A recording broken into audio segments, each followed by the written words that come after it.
Sorry about that. Hello, everyone, and welcome to the Four Persons. This is going to be kind of an unusual little show that I'm going to do tonight.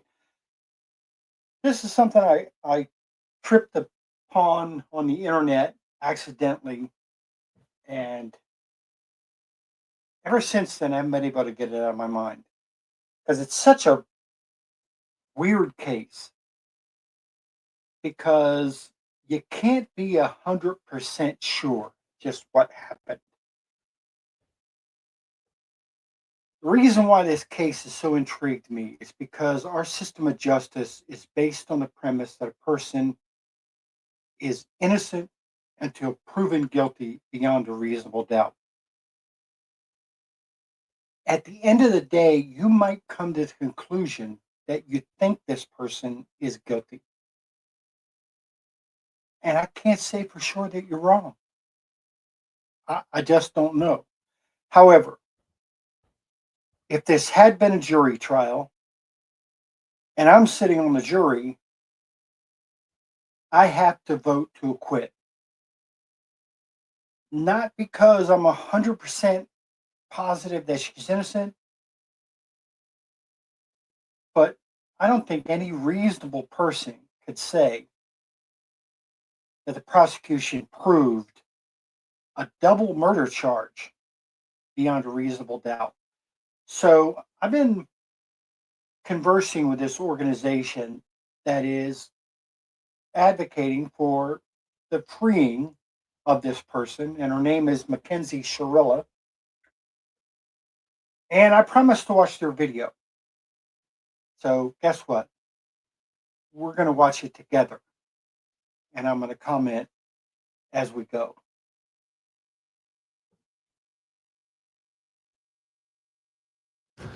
Mackenzie Shirilla was 17 years old on the morning of a fatal car accident where both her passengers were killed and Mackenzie herself was left clinging to life. Mackenzie lost her best friend and her soulmate, who were planning a future together, and charged with murder and sentenced to life with absolutely no evidence to back up their claims. This tree would be going straight into the building. She obviously did not go straight into the building. The car turned to the right, hit this sign, then went into the building. So the car struck this sign on Mackenzie's side first, the driver's side. This sign used to be 2.5 times bigger than this. After the car went through the sign, then the car struck the building on Dominic and Davion's side. Okay, we're going to stop it right here. You see the tree that's behind the sign. If you went straight ahead, that would be straight in the building. Now, what the person is saying here is factually correct. I have seen the track of the vehicle coming down Progress towards Alameda, and the black box, so-called black box in the car, shows that the vehicle steering wheel was turned very hard right as it could be turned as the car jumped the curb. That is consistent with somebody trying to avoid an accident. And as you can see, she clips the inside of the building to the right, the inside of the overhang to the right. Clearly, the evidence here is consistent with somebody trying to avoid the building and being unsuccessful.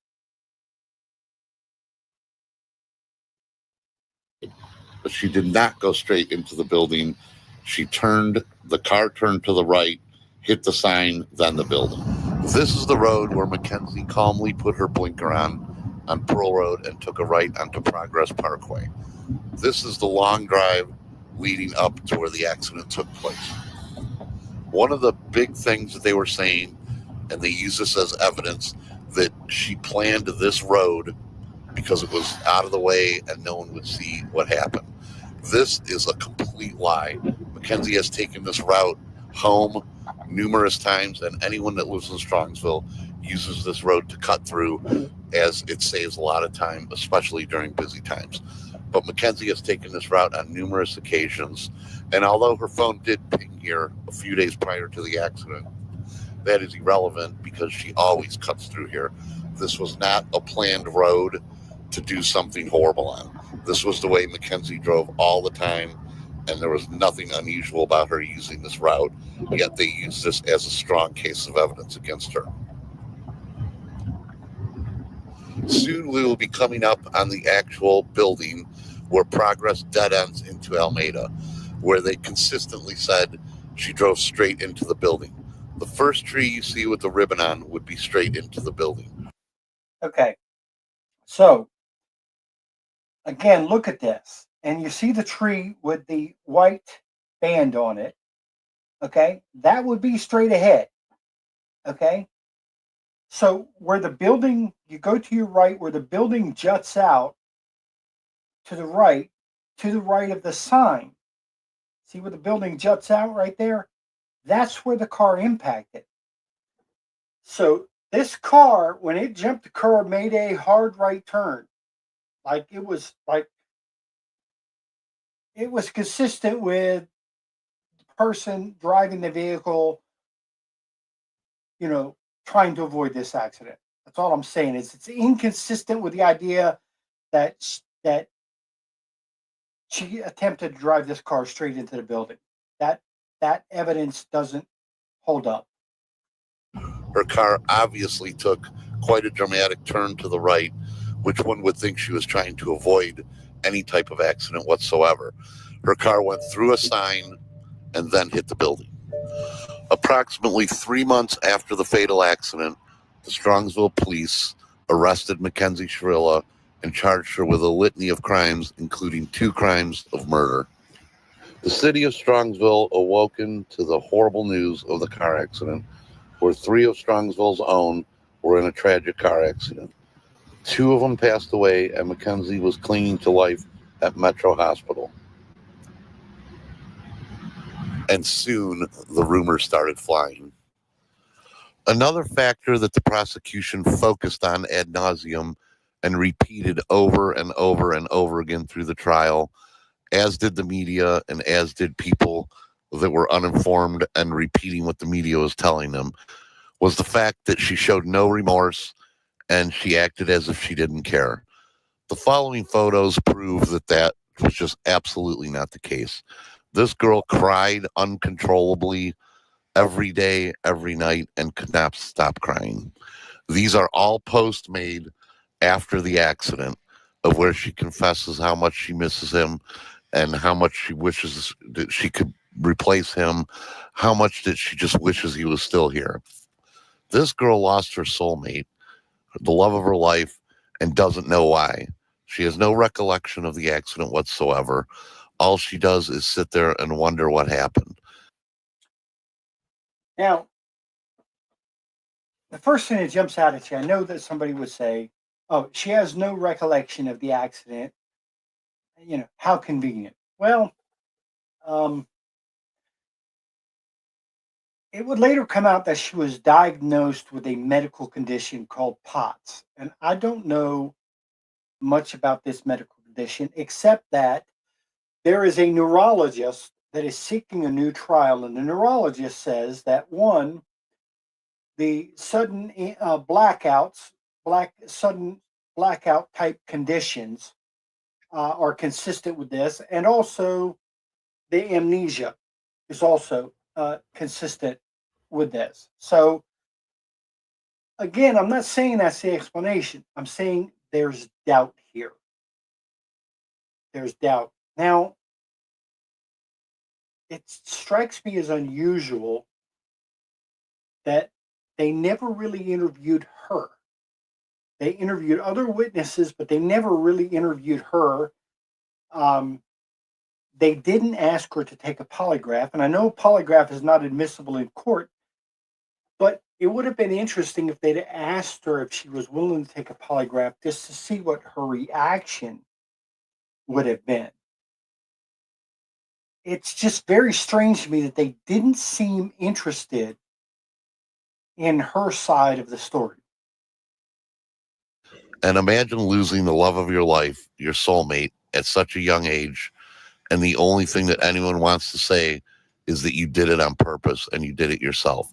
Not only does she have to grieve the loss of her boyfriend, she has to spend the rest of her life knowing that people think she did it on purpose. Now, those were the two victims that you just saw there. Dominic Russo on the right and Davion Flanagan. He was also in the car. So those two young men were declared dead on arrival. This is not the look of a girl who is not grieving. She grieved daily and nightly. She went to the grave sites daily and visited both Dominic's and Davion's grave site. She had a shrine of flowers and a shrine of photos of him next to her bed, and she just stared at and cried continuously.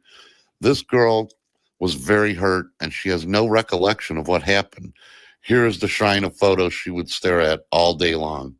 This girl is devastated, and the lies that the media perpetuated that she didn't care and show no remorse is just a big flat lie. Mackenzie was then transferred to the Cuyahoga County Juvenile Detention Center, where she was held on a $500,000 cash bond, not 10%, which is usually the case. The entire $500,000 cash was required in order to get her out, which was almost an impossibility.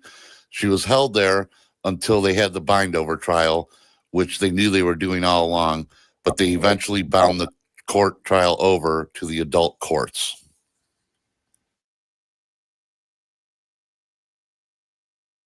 The following is video surveillance captured Mackenzie taking a right-hand turn onto Progress Parkway, which in the following clip after the video of the horrific crash, you will hear the judge say any reasonable person could tell that this was done on purpose.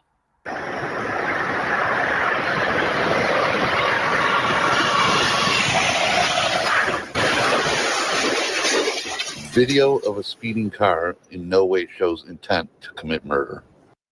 See, now, when he was talking about, the remorse and her visiting the gravesite and all that, kind of plays on emotion, and that in no way shows guilt or innocence.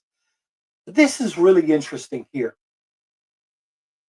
It shows her following the law, using her turn signal, turning right on the road, and then all of a sudden, in a space of less than a mile, the car begins to accelerate. This particular car had a Toyota Camry, had been cited in at least 4 fatal vehicle crashes, with the gas pedal in some way being stuck to the floor. Okay? And what's really creepy about this situation is when Mackenzie was extracted from the car,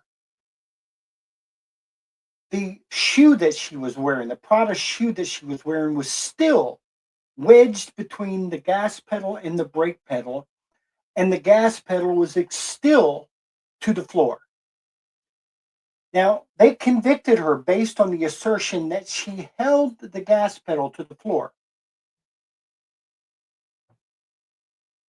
And this is going over the curb, jumping the curb, with a car lurching to the right. A 90-pound girl was able to hold the gas pedal to the floor. But here's the problem, folks. The serious problem that I have is that after she was extracted from the car, the gas pedal was still to the floor. There's pictures showing this. So if she was holding the gas pedal to the floor, wouldn't the gas pedal have popped up and the shoe would be able to be pulled out? All we see is a car rapidly accelerating. The problem here, folks, is we don't know what caused that car to rapidly accelerate. And I'm not saying I know for sure. What I'm saying is there's doubt here. Not on behalf of the state, Your Honor. No, Your Honor.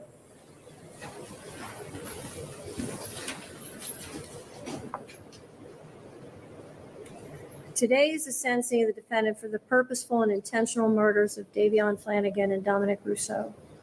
And in a way, it's the second time their families are gathered again to grieve.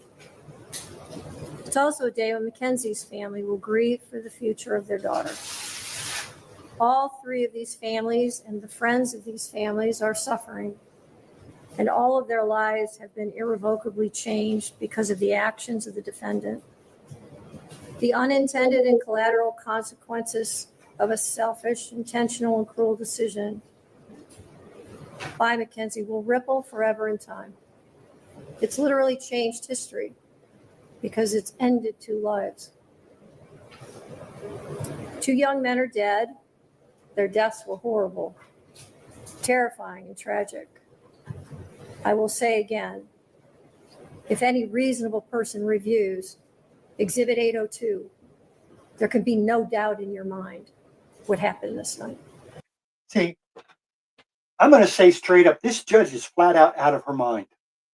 That is an absolutely insane statement to make, that any reasonable person watching this would have no doubt in their mind.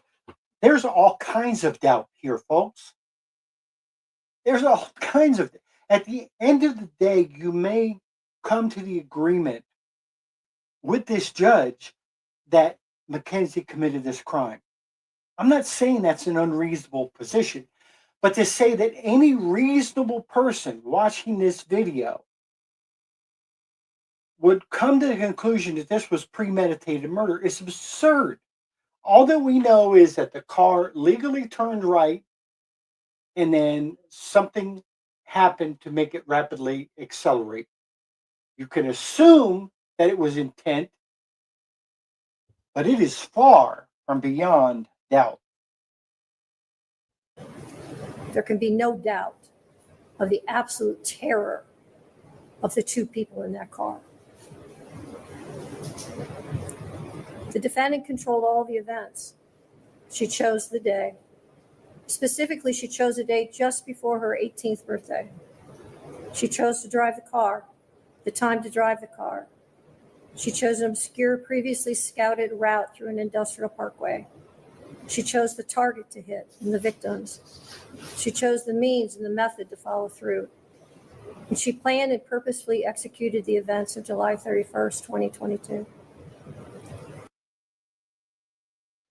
I have to be honest with you. I'm in disbelief that this judge could conclude all of that from 8 seconds of video. That's what we had there. 8 seconds of video of a car flying down a road and crashing into a building. And from that, she concluded that Mackenzie chose the route. She chose the day before her birthday. She chose to kill both victims while surviving herself. This judge deduced all of that from 8 seconds of video. I find that astounding. This is such a miscarriage of justice here. It's incredible because, again, our legal system is based on innocence until proven guilty beyond a reasonable doubt. How could she infer all of those things from 8 seconds of video? You have got to be kidding me. The review of the evidence supports the factual findings, the forensic testimony, the testimony of the first responders, the testimony of the emergency room doctors who treated the defendant, the testimony of the coroner's medical examiner, the testimony of those who knew the victims and the defendant, and the testimony of the BMV official who provided evidence that not only did the defendant deny any medical condition when applying for her license, which her mother co-signed and attested to, but also that just after the accident, Mackenzie renewed her driver's license and again denied any medical condition. Okay. The fact that Mackenzie had the medical condition POTS is a fact. It's a proven fact that she had this medical condition. Okay. Now, whether that was disclosed when she got her license, I don't know. I don't know about all that. But this case should be overturned based on this alone. This judge is claiming that she knew for a fact that Mackenzie did not have this medical condition. She does. And it's been diagnosed, and the neurologist claims that he believes it's the reason for the accident. In fact, the defendant was so concerned about driving that, as the state mentioned, during the investigation, she asked if they could just suspend her license for 10 years.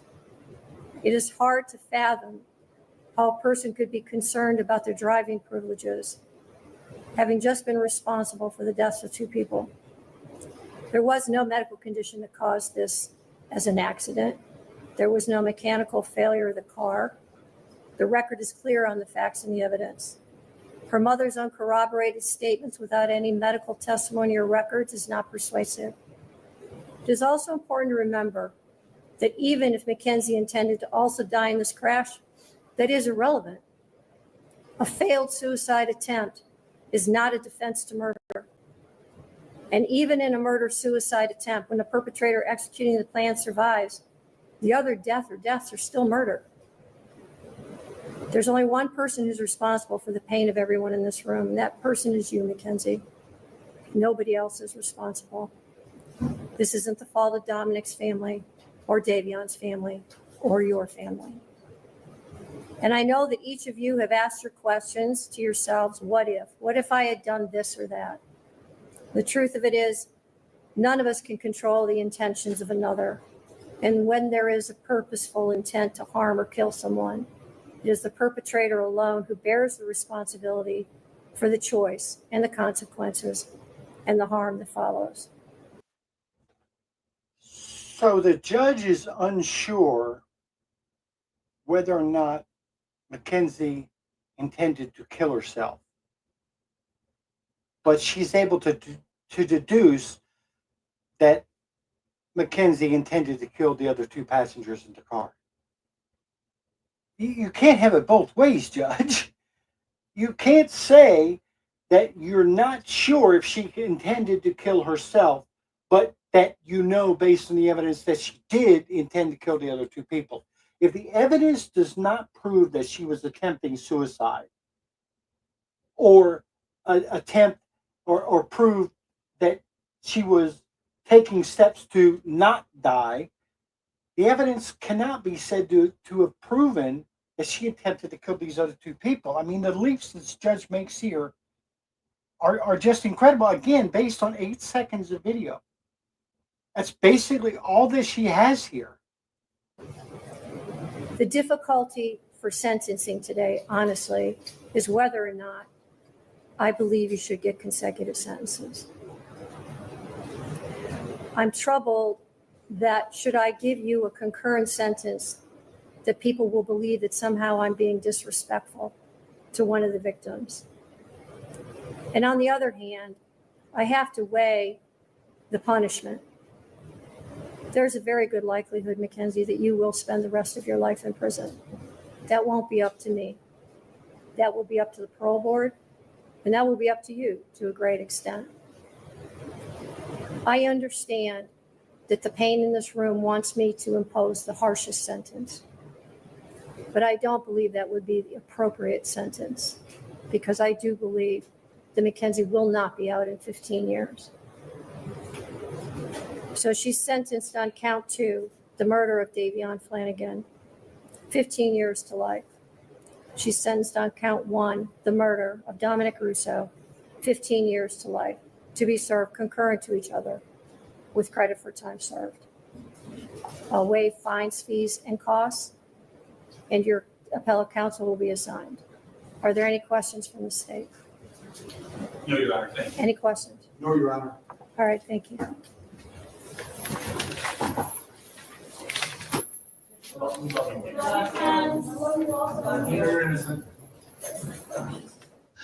These horrific after crash photos is all any reasonable person needs to see to know the car was traveling fast. The prosecution and judge referred to Exhibit 802 as the smoking gun, when no one really needed video of the car traveling at a high rate of speed. The photos prove that. Everyone knew that the car was traveling at a high rate of speed. The problem is why was it traveling at a high rate of speed? And quite frankly, no one knows the answer to this. No, they don't.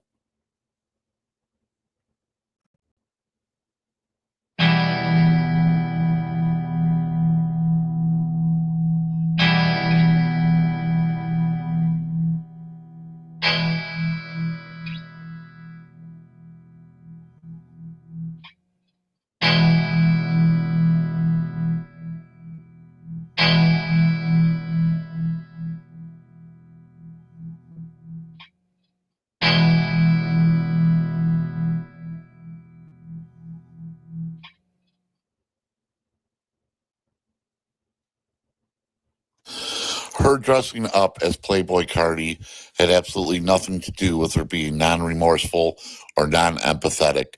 It was simply just another way of feeling closer to Dominic, as again, they both enjoyed this artist very much.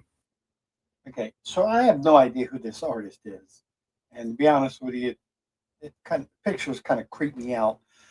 But after months of mourning from this accident and everything, she decided to go out for Halloween with some friends, and she decided to dress up in this costume of this artist that they both liked. And they played it as if she was dressing up as a zombie, as if she was mocking the two victims of the crash. And it's just everything that she did was kind of twisted and turned that into where it was some kind of a sinister thing, when they never even bothered to even consider what might be the alternate explanations. It's just really strange.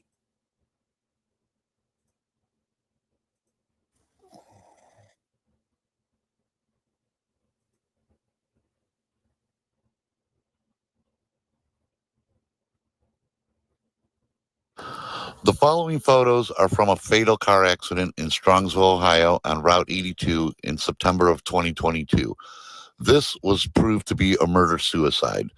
There was a manifesto left behind by the driver of 20 pages explaining how he was going to do it and why he was going to do it.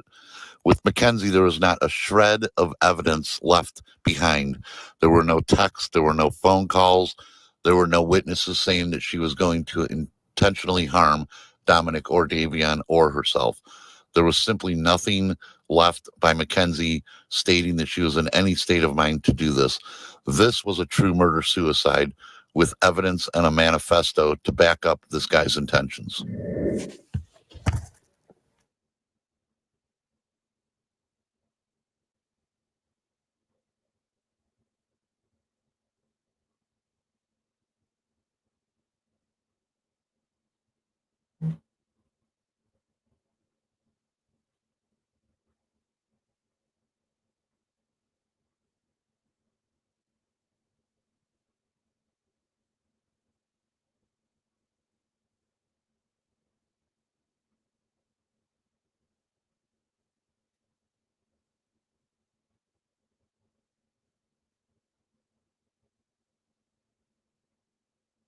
These photos are an outfit she wore to a Halloween party, which was a dedication to a song that her boyfriend Dominic wrote called Drank on Za.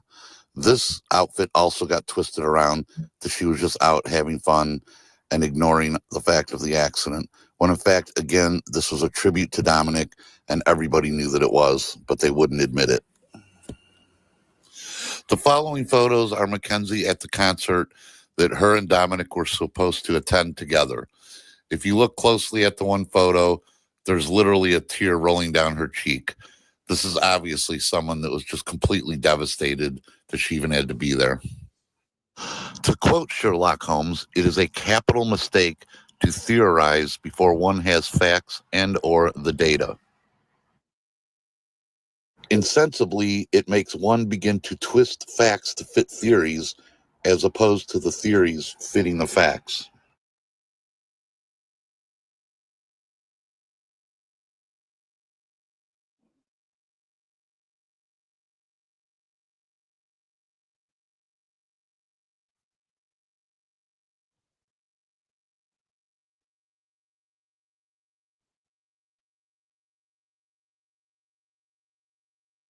This theory means induction is a valid method.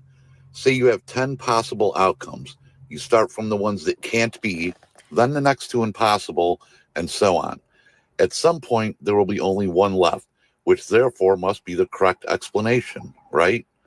Not so fast. But it's a fallacy. If you eliminate every solution but one, the last one has to be the right one.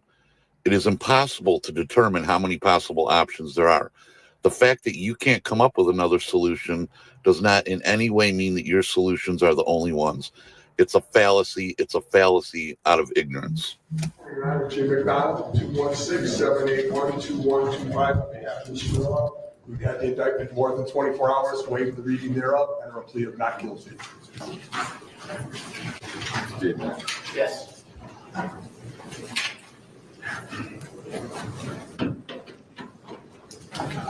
Just introduce yourself. All right, my name is Jamie Flanagan. I'm the victim Davion's mother, and I have Christine with me too, the other victim's mother. And we just ask that you please, Your Honor, take into account the victims. This has been an absolutely devastating loss for our families. We ask that you, when you're looking at the bond, please keep it the same or raise it. We feel that Mackenzie is a threat to both herself and the community if she were to be released. And just thank you for your time. Thank you. Anything else? Yes, Your Honor. Tim Troop on behalf of the state of Ohio. I would echo Ms. Flanagan's request to the court that the bond be maintained. This bond was set by juvenile Judge O'Malley after a 3-day probable cause hearing. She heard from multiple experts. The evidence in this case overwhelmingly indicates that these were intentional and purposeful deaths. And so we would ask the bond to be maintained, Your Honor. Thank you. Leon? No, Your Honor. Court says not guilty plea, original bond is continued, $500,000 cash, surety property, DNA must be submitted. Also, no contact with victim's family. Miss, that means yourself, your friends, your family members may not have any contact with the alleged victim's family's member. Do you understand that? Yes? All right. All right, we'll know Mr. McDonald's been retained. Case goes to docket Judge Nancy Maria Russo. Judge Russo's staff will set that next pre-trial date. Thank you, Your Honor.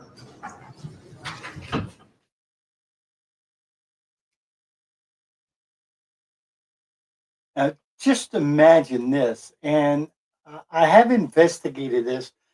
There doesn't seem to be any relation. But isn't it kind of creepy that the judge's last name is the same as one of the victims, Russo? And there's been a lot of speculation that there is some kind of a connection. And this person that I talked to at this website said that these people, the judge was actually from the firm, the legal partners of the mother of the victim. So there seems to be at least some indication of a conflict of interest here.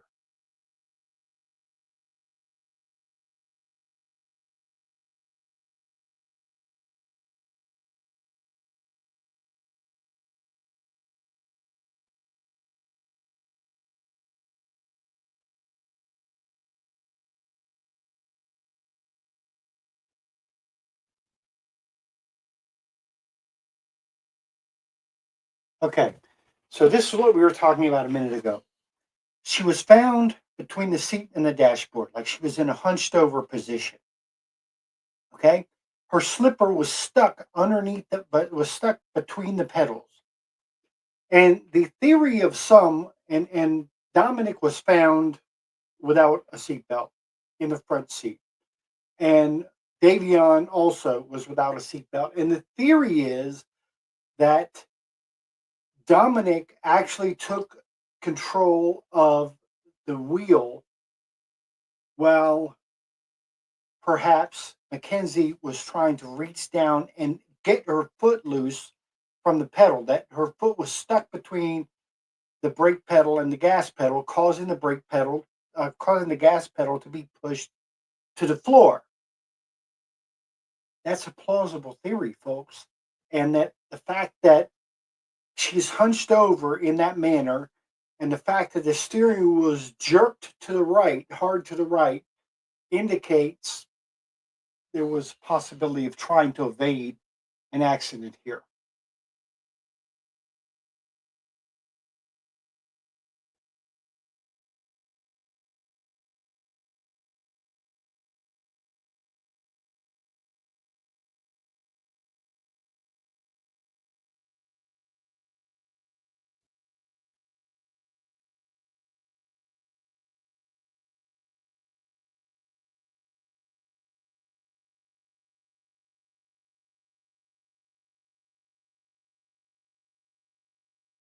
So here's the slipper. This is very important evidence here. There's the brake pedal. The slipper is wedged underneath the brake pedal and on the gas pedal.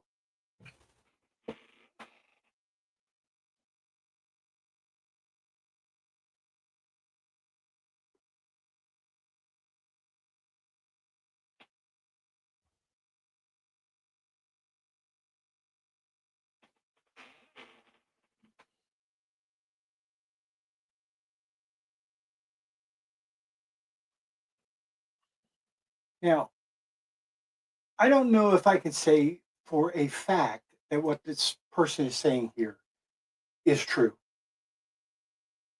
I don't know if I can say for a fact that she couldn't keep her foot wedged, keep the gas pedal to the floor if she was unable to at only 90 pounds. I don't know enough about physics to know if that's true, but I do know there's reasonable doubt here. It's reasonable to infer when you add all the evidence, the slipper that's stuck there, okay? The car lurching to the right, the fact that she was found hunched over when she was extracted from the car, folks, there's doubt here. There's doubt here. All of this evidence is not consistent with somebody intentionally trying to crash this car into a brick wall. There's doubt here.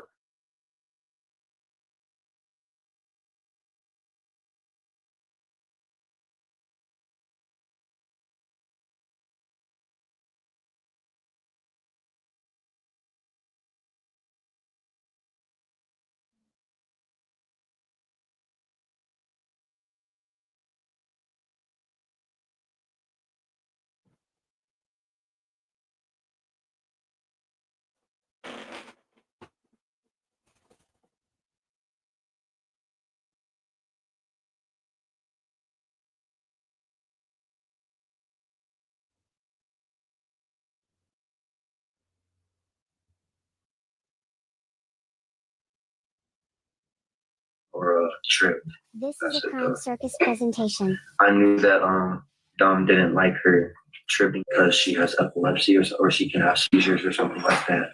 So Dom didn't really ever want her tripping. I know that. So this is big here, folks. You remember just a few minutes ago hearing the judge denying that she had a medical condition? Basically saying that it was a lie that she had a medical condition. This person is not only corroborating that she had a medical condition, but that her boyfriend was aware of the medical condition that caused seizures or what have you. Well, this is the condition known as POTS, is what they're referring to. So this sounds awfully a lot like someone was trying to cover up that. Why would you cover up evidence that could be valuable to the defense? Well, I'm sure you've heard, it's at this point, it's public record, but, there were some shrooms found. Yeah. It's in the police report that's been released.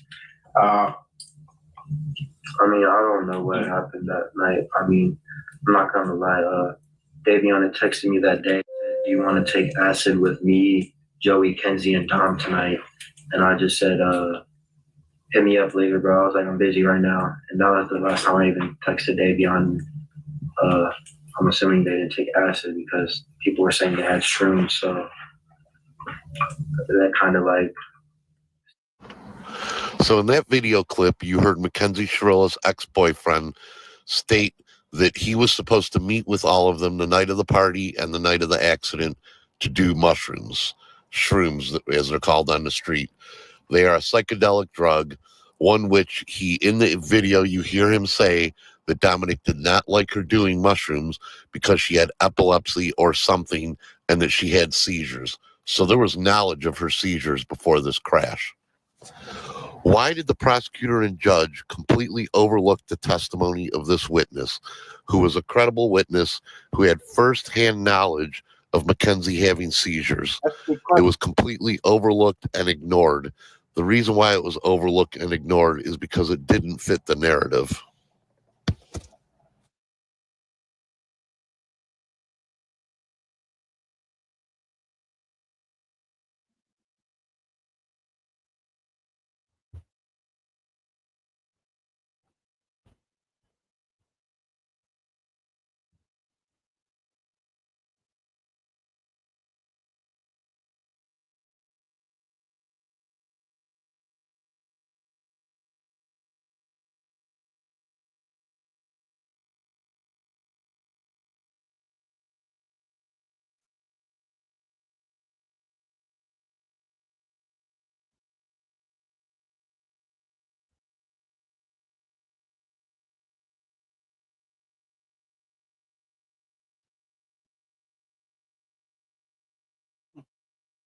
Wow.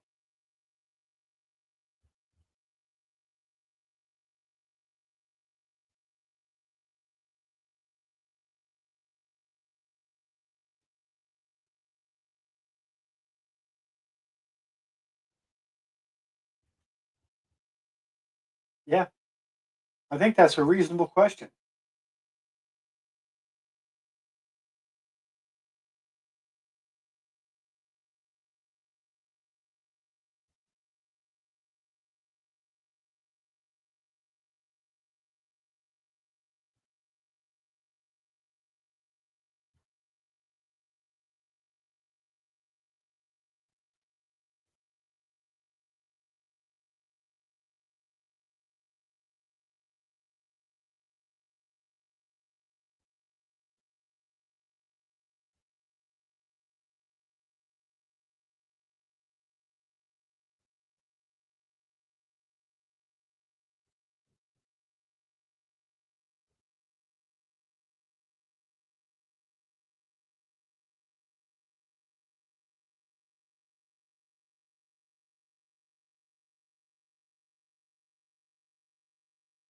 I think this man's making a compelling argument here.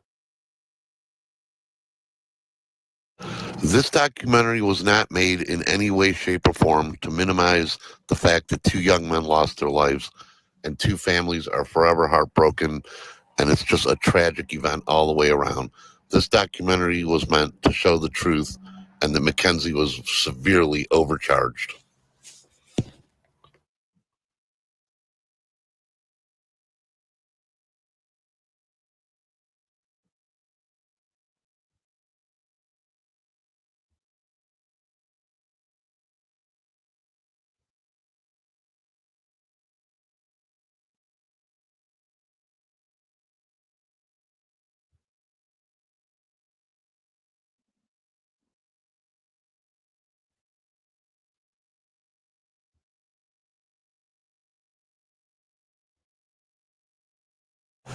There was an eyewitness testimony from a friend of theirs who mentioned that Mackenzie and Dominic were asleep on the couch at 4:30 a.m., snuggled up with each other the morning of the accident.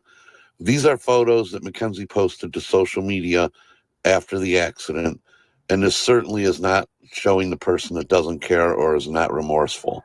She loved Dominic and still loves Dominic, but the prosecution never wanted anyone to see these pictures because these photos don't fit the narrative that they were painting. How could any reasonable person say that 2 arguments 30 days prior to the accident outweigh their demeanor and mood 2 hours before the accident? None of it makes any sense. And if they could go back to arguing 30 days prior and use that against you, we're all in trouble. The families of God and Davia, I'm so deeply sorry. I hope one day you can see I would never let this happen or do it on purpose. I wish I could remember what happened. I'm sorry. I'm heartbroken. I love Dom and Davia. We were all friends and Dom was my soulmate. That's Mackenzie Shirilla speaking in court, and I've got something else you need to know about her tonight. Let's take a look. Let's reveal it, folks. There she is.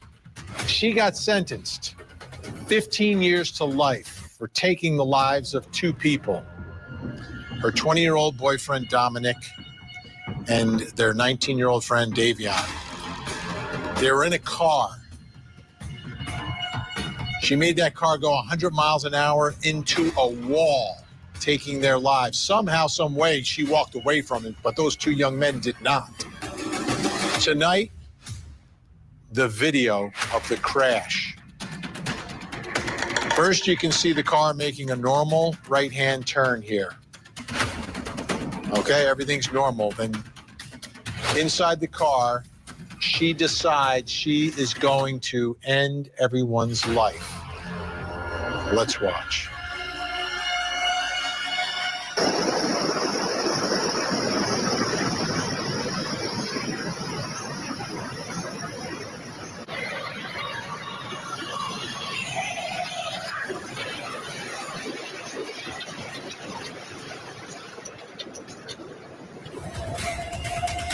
did that on purpose. And you know that how? She survived. Amazing. And now the family of the victims had to speak at her sentencing. Let's take a listen. My name is Jamie Flanagan. I am the mother of the victim, Davion Flanagan. My son did not have a clique of friends, but instead was a friend to all. He would go out of his way to show love and kindness to others, including those that were often cast aside by society, the less fortunate, the developmentally challenged, the hurting, and the unvalued. Davion made sure that everyone that crossed his path knew that he truly saw them, that he valued them, and that they were worth his time. So many dreams shattered, a future stolen. We will never get to see the amazing man that he was surely to become. His life was precious. Like I said, he was so much more than cargo. I pray daily for strength and perseverance for myself and for my family. I also pray that Mackenzie will find true remorse in her heart and true repentance. We thank all of those that worked so hard to help us bring justice for our son. We are forever thankful. Davion, we miss you terribly, but as Christians, we grieve with hope. We will make sure your memory lives on, and we ache for the day that we are united again in eternity. Thank you. He was the one who picked me up when I fell. He was my best friend and the only person that has stayed with me since I was born.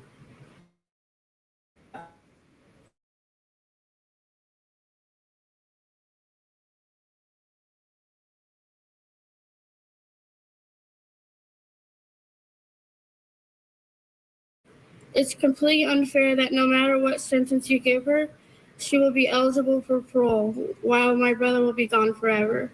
Thank you, Your Honor. But this was not a car accident. The evidence and science proved that Mackenzie Shirilla murdered my son, Dominic, as well as Davion. No one can imagine the pain of losing a child unless they have lost one themselves. The pain is forevermore. Time does not heal this wound. Mackenzie, going to prison because you did this. Be thankful that you're still alive and have a future, whatever that may be. Dom and Davion were robbed of their futures, their hopes, and their dreams. Mackenzie showed no mercy on Dominic, nor did she on Davion. Only God at this time can have mercy on her soul. Thank you. Nothing said or done here today can describe the loss or repair our lives after this tragedy. Kenzie's statement in the hospital to Detective Azu, "Can't you just take my license away for 10 years or something?" That statement is Mackenzie Shirilla. The most selfish person I know. Ironically, Dom was the most selfish person I know. Mackenzie Shirilla murdered Dom and Davion in cold blood and had already moved on. Kenzie killed Dom over the thought of losing him, and she made Davion collateral damage. She was driving, going to concerts, and dressing up for Halloween. No thoughts of the families and lives that she had destroyed. I just want to say to the families that I'm broken, sad, and lost, and my heart hurts for everyone, okay? Davion was her new friend, and Dom was the love of her life, and he was part of our family, okay? I'm just so sorry that this happened, and we're heartbroken, okay? For 3 months crying, there was a shrine of him next to her with photos and things that he liked, and this flower that lights up that he got her because he wanted it to be fresh and alive forever. It's like a little Beauty and the Beast flower. Okay, she's got this shrine of him next to her. The families of Dom and Davion, I'm so deeply sorry. I hope one day you can see I would never let this happen or do it on purpose. And to my family, thank you for the support and all the love you guys give. Thank you for fighting with me. I love you all so much. Thank you.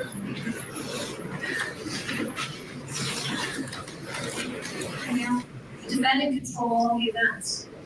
She chose the day. Specifically, she chose the day just before her 18th birthday. She chose to drive the car, the time to drive the car. She chose an obscure, previously scouted route through the industrial parkway. She chose the targets and the victims. She chose the means and the I've seen enough here. I think a reasonable person could watch all of this, weigh all of this evidence, and still come to the conclusion that they believe that she may have did this. That's reasonable. I don't think a reasonable person could conclude that this was proven. I just don't see it. I don't see how you can say the prosecution, on the flimsiest of evidence, proved a double murder conviction. There were drugs involved. Clearly, that was irresponsible. And we don't know exactly what happened in the car, except that it's very questionable. And they didn't prove intent. They didn't prove opportunity. They didn't prove that she had anything to gain from this. Plus, there's evidence of the shoe being stuck. There's evidence of evasive action to avoid the accident. There's all kinds of doubt here, folks. I just wanted to play it and get your thoughts. I think that this verdict is eventually going to be overturned. I think this was a rogue judge here, and this verdict is going to be overturned. It would not surprise me if she gets a new trial and this is thrown out, because irresponsible behavior, yes. Drugs involved, yes.